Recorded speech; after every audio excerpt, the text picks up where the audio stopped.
దీనికి సంబంధించిన మరిన్ని డీటెయిల్స్ మా ప్రతినిధి పాపయ్యని అడిగి తెలుసుకుందాం. పాపయ్య చెప్పండి, ప్రశ్న అక్కడ పరిస్థితి ఏంటి? మంటలు అదుపులోకి వచ్చాయా?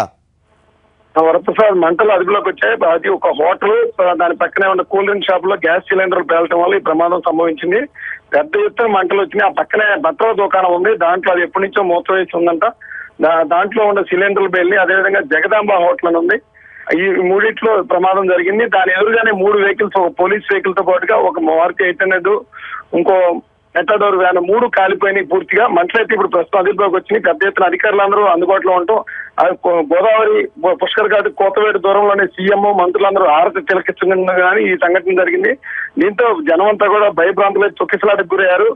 రేవులో సీఎం ఉండటంతో ఈ ప్రమాదం జరిగిన ప్రాంతంలో పెద్ద ఎత్తున యాత్రికుల్ని రేవుకి వెళ్లకుండా, ఘాట్కి వెళ్లకుండా నిలిపివేయడంతో ఒక్కసారిగా ఈ బాంబు పేలినట్టుగా గ్యాస్ సిలిండర్ పేలి మంటలు వ్యాపించడంతో అక్కడ ట్రాఫిక్ పోలీసులు నిలిపివేసిన యాత్రికులంతా చల్లా చెదురైపోయారు. భయంతో ప్రాణాలు అరిచేతులు పట్టుకొని పరుగులు తీశారు.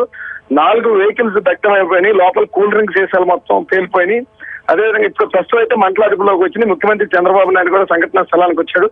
3 వ్యక్తులు తీవ్రంగా గాయపడ్డారు. వారి పరిస్థితి తీవ్ర ఆందోళనకరంగా ఉంది. దీనికి సంబంధించి మన ప్రతినిధి రవిచంద్ర ఉన్నాడు, రవిచంద్ర అందిస్తాడు. వైపు పెద్ద ఎత్తున ఈ ఏదైతే పుష్కర దీపోత్సవం జరుగుతుంది, కేబినెట్ సహచరులు అందరూ ఎక్కడే ఉన్నారు. వీళ్ళందరూ కూడా రవిచంద్ర మీరు ఒకసారి ఆగండి.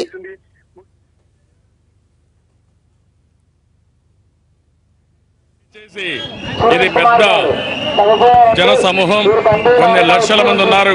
అందరం కూడా సమయం పాటించాలి, క్రమశిక్షణ ఉండాలి. అప్పుడే మనం అనుకున్న కార్యక్రమం జరుగుతుంది. దయచేసి అందరూ కూడా సహకరించవలసిందిగా మరొకసారి కోరుకుంటూ, దీనిపైన అన్ని విషయాలు డీజీ గారు ఇక్కడే ఉన్నారు, పోలీసులు ఉన్నారు. ఇమ్మీడియట్ గా సంఘటన జరిగిన 3 నిమిషాల్లో 5 నిమిషాల్లో ఫైర్ ఇంజిన్ కానీ అదే మరిగా ఏమేం కావాలో అవన్నీ తెప్పించి పూర్తిగా కంట్రోల్ చేశారు. దానికి అభినందిస్తూ మరొకసారి మీకు కూడా విజ్ఞప్తి చేస్తున్నా, రెస్టారెంట్ గా ఉండండి. కమిషనర్ గారి పైన పెట్టండి, అందరూ కూడా రెస్టారెంట్ గా ఉండమని మరొకసారి కోరుతూ అందరికీ నమస్కారాలు. మీరు కూడా మేము ఇన్ఫర్మేషన్ ఇస్తాం, దయచేసి కోఆపరేట్ చేయండి. చాలా ప్రమాదం వస్తుంది. దయచేసి ఇది పెద్ద జన సమూహం, కొన్ని లక్షల మంది ఉన్నారు. అందరం కూడా సమయం పాటించాలి, క్రమశిక్షణ ఉండాలి.